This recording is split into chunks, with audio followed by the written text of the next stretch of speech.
La realidad es que mientras duraron los subsidios soviéticos en los 31 años que van de 1960 a 1991, esa política social basada en una supuesta gratuidad de prestaciones educativas, sanitarias y asistenciales, porque no era gratuito. Son prestaciones que se detraen del valor generado por los trabajadores y las trabajadoras cubanos. Eso, si ustedes quieren, luego lo podemos analizar. Fue uno de los pilares de la propaganda castrista, tanto dentro como fuera de la isla. Tras la desaparición de la URSS y el desplome de la economía cubana, estos sectores han experimentado pues, lo que se veía venir, un drástico deterioro. Pero la extraordinaria popularidad que tiene el castrismo en el extranjero y la adhesión residual que todavía conserva tienen menos que ver con los éxitos reales o imaginarios del sistema que con otro elemento que determina su política exterior, que es la confrontación permanente con Estados Unidos. La alegoría de un David pobre y socialista que lucha denodadamente contra el gigante Goliat acaudalado y capitalista ha sido durante medio siglo el cliché predilecto de la izquierda europea más rancia y la norteamericana. No nos engañemos que también allí hay gente que opina así, y le granjeó al régimen cubano una simpatía y una solidaridad de amplios sectores de la opinión pública mundial. Sin embargo, la política de Washington hacia Cuba ha ido cambiando paulatinamente.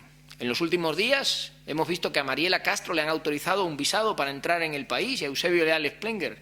A ver si Marcelino Millares o Carlos Alberto Montaner pudieran obtener un visado de entrada en Cuba para dar una conferencia en La Habana. Entonces yo también pediría la solicitud de entrada en el país.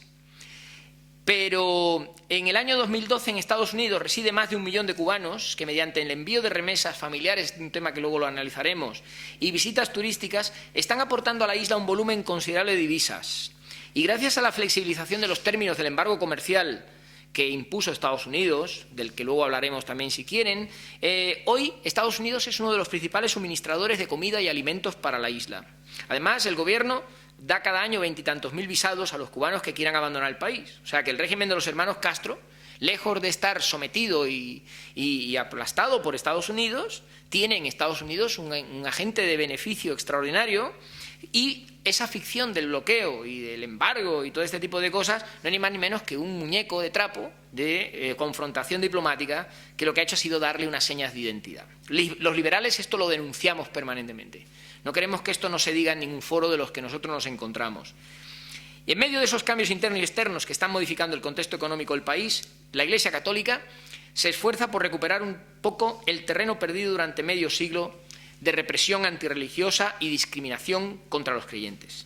Por el momento, el gobierno de Raúl Castro parece apreciar la postura mediadora de la Iglesia y ha aceptado algunas de sus peticiones en relación con los presos políticos y la ampliación de la presencia eclesial en la vida pública. Pero nosotros, los liberales, creemos que incluso en esas concesiones menores es posible discernir los límites ideológicos de las reformas de Raúl Castro.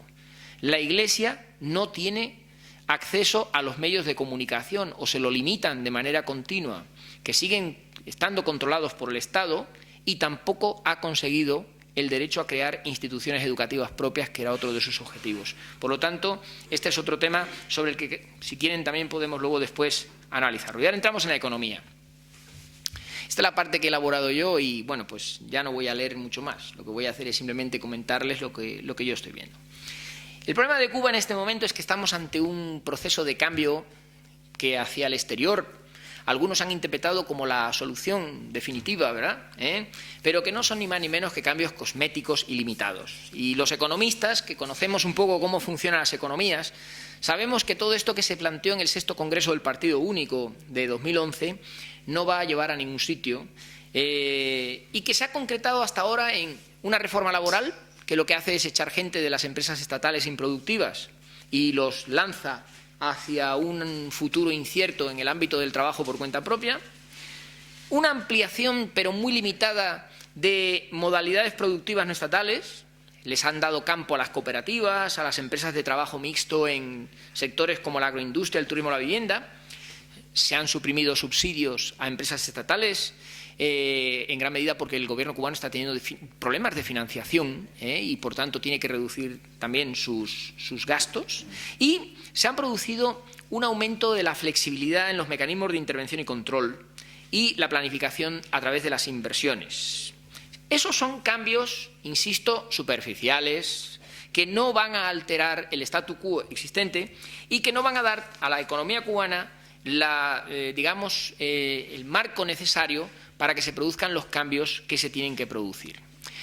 Un ejemplo de por qué la economía cubana no funciona se obtiene cuando uno analiza los datos de organismos internacionales. Nosotros no manipulamos las cifras, simplemente vamos a organismos, por ejemplo, como la Comisión Económica para América Latina y el Caribe, CEPAL, y cogemos los datos de CEPAL, que los coge también Óscar Espinosa Chepe, y los coge José Acel, y los coge Carmelo Mesa Lago, y lo cogemos todos los economistas, porque es gratuita la información, y ahí vemos, por ejemplo, cómo la economía cubana, en el ámbito de América Latina, que es una zona en expansión, en donde las economías de América Latina están creciendo mucho, pues en el año 2010 creció un 2,1, y que en el 2011 las autoridades habían programado un crecimiento del 3% y se les queda en el 2,7%. Es decir, la economía cubana tiene dificultades para crecer. Y tiene dificultades para crecer como consecuencia fundamental de su modelo de funcionamiento, que está basado en un modelo de funcionamiento que no tiene una comparación real con ningún otro país del mundo. Cuba no es ni Corea del Norte, ni China, ni es Yemen, que son las tres grandes naciones o los tres grandes países que nos quedan del llamado modelo comunista, socialista o como le queramos llamar.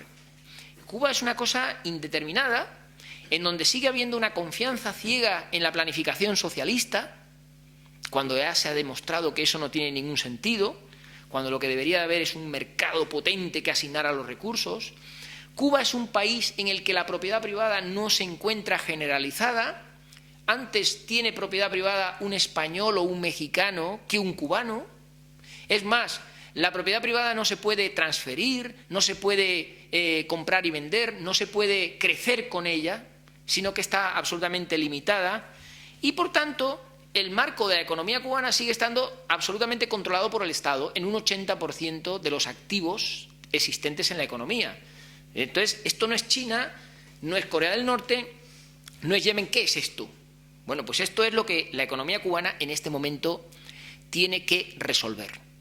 Y si no lo resuelven, como decía antes a las declaraciones que he hecho a Radio Martí, lo malo de esto es que estas medidas que está poniendo en marcha ahora el régimen castrista con Raúl Castro al frente, lo que llama él la actualización del socialismo y todo eso que han debatido tanto, esto lo que va a provocar va a ser consecuencias muy negativas para el futuro de una economía en Cuba una vez que se produzcan los cambios que se van a producir, porque todos creemos y somos conscientes de que en algún momento se han de producir cambios. Nos están dejando el peor de los legados posibles. ¿Y por qué les digo eso? Bueno, pues porque ustedes lo vivirán y yo también lo viviré y lo veremos todos. ¿Qué es lo que nos están dejando en Cuba? Por ir avanzando un poquito rápido. Nos están dejando tres cosas que son difíciles de digerir cuando una economía es pequeñita, cuando una economía es chiquitica, cuando una economía es atrasada tecnológicamente, cuando una economía tiene las dificultades que tiene la economía cubana. En primer lugar, hay un sector de empresas controladas por el Estado, la seguridad del Estado, el ejército, que son empresas que pertenecen a sectores estratégicos de la economía cubana, como por ejemplo el turismo, la biotecnología, la logística, el comercio exterior, que son empresas que tienen un régimen de monopolio legal, porque no puede haber otra empresa compitiendo en el ámbito de, por ejemplo, con Gaviota no compite ninguna empresa, está solo ella, y ella es la que gestiona eso, ¿verdad?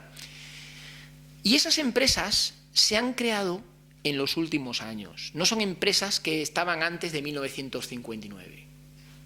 Esas empresas tienen gerentes o tienen hombres de paja o mujeres de paja, que me da igual, que son altos funcionarios, altos cargos de los ministerios, son personas de mi edad, de mi generación, algunos un poco más mayores, que se han criado dentro del sistema y que son personas que cuando viajan al extranjero y comentan a otros directivos o ejecutivos de empresas internacionales lo que tienen en Cuba, les dicen, pero ¿tú sabes lo que vale eso que tienes tú? Y esa gente ya saben lo que vale eso que tienen. Y por tanto, en cualquier momento, si se dieran las condiciones, esas personas venden y se van de Cuba.